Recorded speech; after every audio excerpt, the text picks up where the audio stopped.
Slovo o jeziku.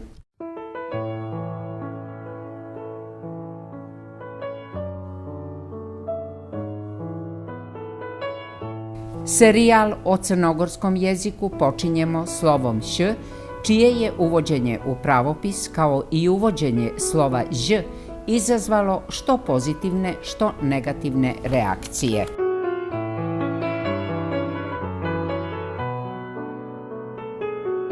U pravopisu crnogorskog jezika navodi se da je konsonant š i pored činjenice da je u posljednjih 150 godina zvanična ortografska i ortoepska norma zabranjivala njegovu upotrebu, i dalje ostao opšte prisutno crnogorsko jezičko obilježje, pa takva njegova upotreba obavezuje na uvođenje i kao fonema i kao grafema u crnogorski standardni jezik.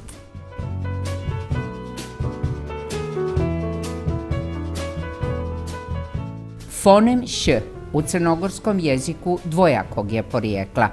U prvom slučaju nastao je jotacijom, kao na primjeru riječima šever, šekira, šetiti se, šekirati se, šednik, šednica, šeđeti, šeme. Tada se mogu sasvim ravnopravno upotrebljavati dubleti: sjever, sjekira, sjetiti se, sjekirati se, sjednik, sjednica, sjeđeti, sjeme. Riječi koje sadrže fonem š, koji nije nastao jotacijom, nemaju dubletne forme. Takve su, na primjer, daško, maša, šota, gušiš, šerpati, šerpača, šerepica. Takvi su i toponimi: šedivrana, šenički do, šenište, šenokosni brijeg, šerogoška glavica.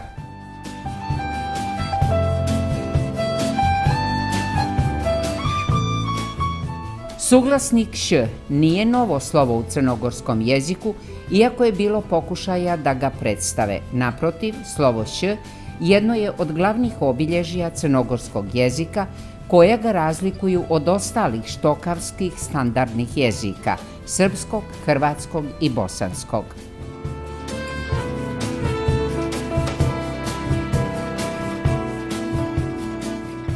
Niko nikoga niti ćera niti tjera da koristi slovo š, niti bi to iko mogao, i u većini slučajeva riječi sa tim suglasnikom imaju sasvim ravnopravne dubletne oblike.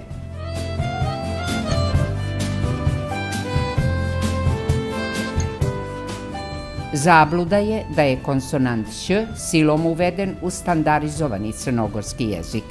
Mjesto u standardnoj jezičkoj normi zaslužio je time što je decenijama smatran dijalektalnim, a uprkos tome opstao je i bio stalno prisutan u govoru.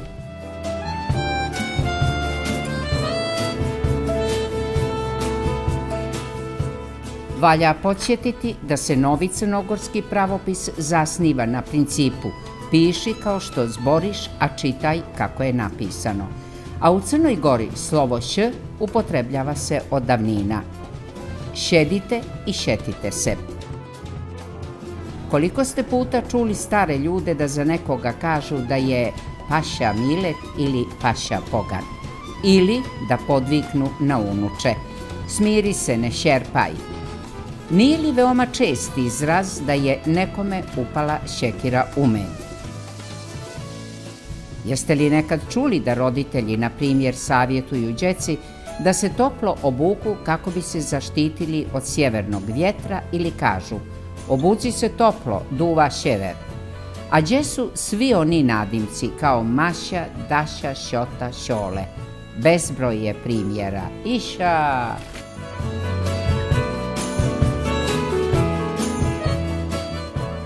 Šetite se i nemojte da se šekirate.